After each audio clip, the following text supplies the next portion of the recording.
Alors salut à toi et bienvenue dans cette vidéo. Aujourd'hui on va voir comment bien préparer son VTT à l'hiver. C'est vrai qu'à l'approche de l'hiver, les sentiers sont de plus en plus difficiles à emprunter et du coup il faut prendre des précautions. La raison étant que les conditions météorologiques changent entre l'été et l'hiver et du coup forcément ça a une incidence sur les terrains sur lesquels vous avez l'habitude de rouler. Vous le savez, en hiver il fait plus humide, les terrains sont plus boueux et donc plus glissants. C'est pour cela qu'au travers de cette vidéo, je vais vous donner les astuces concernant les modifications à apporter sur votre vélo pour être préparé à l'hiver. Première modification à faire, c'est le choix des pneus. Donc comme je l'ai dit précédemment, en hiver, les terrains sont plus boueux et donc plus glissants. Forcément, du coup, il faut aussi avoir des pneus adaptés pour cette saison. Donc typiquement, il faut s'orienter vers un choix de pneus avec des gros crampons et un espace très grand entre les crampons. Comme vous le voyez juste là, moi sur mon pneu avant, j'ai un Maxxis Mignon DHR.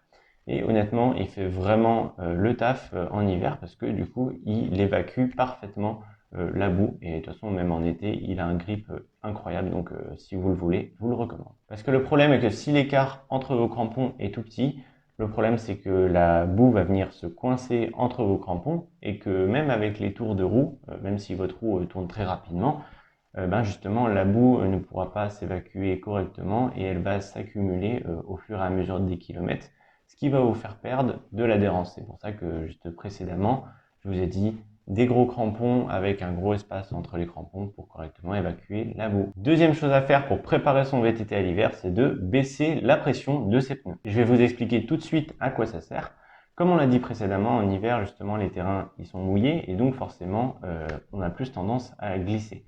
La solution pour remédier à ce problème est d'abaisser la pression de ces pneus parce que si on abaisse la pression, forcément on augmente la surface de contact entre le pneu et le chemin. Et si forcément on augmente cette surface de contact, ça va faire aussi qu'on va améliorer le grip et qu'on va réduire les chances de glisser. Du coup, c'est bien parce que grâce à cette petite technique, vous pouvez améliorer les performances de votre vélo gratuitement parce que du coup, vous n'avez rien à acheter de nouveau. Vous avez juste à dégonfler vos pneus et vous verrez, vous aurez plus d'adhérence. Maintenant, vous allez me dire, mais à quelle pression faut-il gonfler ses pneus pour préparer son vélo à l'hiver? Personnellement, je recommande de tourner aux alentours des 2 bars pour le pneu arrière et 1,8 bar pour le pneu avant.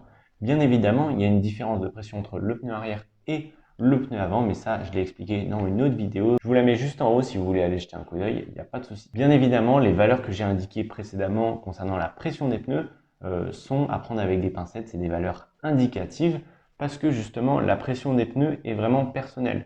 Je veux dire, il n'y a pas une valeur universelle pour tout le monde. Par exemple, il faut mettre 1,8 bar à l'avant et 2 bars à l'arrière. C'est pas pareil pour tout le monde, tout simplement parce que plus on est lourd, plus il faut gonfler ses pneus et à l'inverse justement, plus on est léger, plus on a tendance à baisser la pression de ses pneus. Et après voilà, il y a aussi des préférences personnelles. Certains aiment bien les pneus bien gonflés pour privilégier le rendement sur les terrains plats, sur route. Et d'autres préfèrent justement abaisser la pression de leurs pneus pour avoir une plus grande surface de contact entre le pneu et le chemin et forcément améliorer le grip de leur vélo. Alors troisième modification indispensable à faire, c'est de passer en tubeless. Le principe du tubeless est simple parce que finalement c'est juste rouler avec un pneu classique à l'exception qu'on ne met pas de chambre à air à l'intérieur. Ça ne pose aucun problème car à la place de la chambre à air, on va venir mettre un liquide préventif qui va permettre de reboucher les trous en cas de crevaison. Ce système est très pratique, surtout si vous roulez dans des chemins avec beaucoup d'épines ou alors des chemins techniques où là il y a beaucoup de caillasses et donc forcément il y a beaucoup de risques de crever. Je suis sûr que ça vous est déjà arrivé de faire une descente technique à fond et d'un coup vous réalisez que vous venez de crever. Mais finalement, ce n'est pas à cause d'une épine, c'est tout simplement parce que vous venez de pincer votre chambre à air entre la jante et le pneu. Donc forcément, là, l'air se vide en quelques secondes et le reste de votre sortie est foutu, surtout si vous n'avez pas de chambre à air dans votre sac. L'avantage des pneus tubeless, c'est que cette situation ne pourra presque plus jamais vous arriver parce que justement, quand vous crevez, il y a le liquide préventif qui vient reboucher les trous sans même devoir intervenir, ça se fait automatiquement. Et pourquoi c'est un gros avantage? Tout simplement parce que vu que dans les pneus tubeless, il n'y a pas de chambre à air, forcément, il n'y a plus le risque de pincer sa chambre à air quand on va à fond dans les descentes techniques. Et justement, on peut aussi abaisser tranquillement la pression de ces pneus vu qu'il n'y a plus ce risque-là. Et forcément, du coup, si on baisse la pression de ces pneus, on l'a vu précédemment, on augmente la surface de contact entre le pneu et le chemin et on améliore le grip de son vélo. Donc si vous hésitez encore, je vous recommande fortement de passer en tubeless parce que personnellement, je pense que c'est une des meilleures améliorations à faire sur son VTT. Maintenant, quatrième modification à faire, c'est de rouler en pédale automatique. L'avantage de ces pédales en hiver, c'est que vous allez pouvoir mieux placer votre vélo en descente et donc avoir une trajectoire plus précise. À noter qu'en hiver, si vous n'avez pas une trajectoire très précise, il suffit qu'il y ait un caillou ou une racine glissante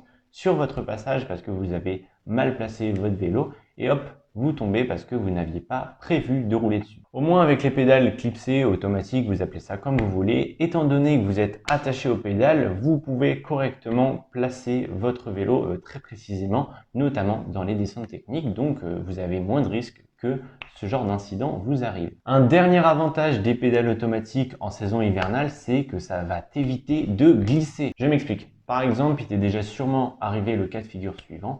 Tu décides de faire une sortie VTT tranquillement avec tes amis, tu vois qu'il a plu et que le sol est légèrement humide, et d'un coup, tu t'apprêtes à faire une descente technique.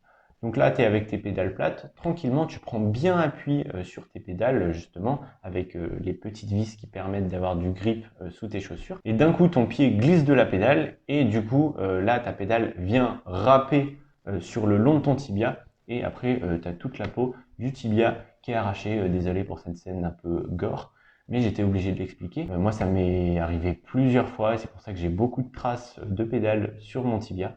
Du coup, voilà, avec les pédales automatiques, vu que le pied il est accroché, eh ben, ce genre d'accident ne risque plus trop d'arriver. Après, bien sûr, je suis pas là pour dire est-ce qu'il faut mieux choisir des pédales automatiques ou alors des pédales plates. C'est à vous de faire votre choix et voilà, c'est à vous de décider qu'est-ce qui vous convient le mieux. En tout cas, j'espère que tous ces conseils vous auront aidé pour bien préparer votre VTT à l'hiver. Et je vous dis à plus dans la prochaine vidéo. Allez, ciao!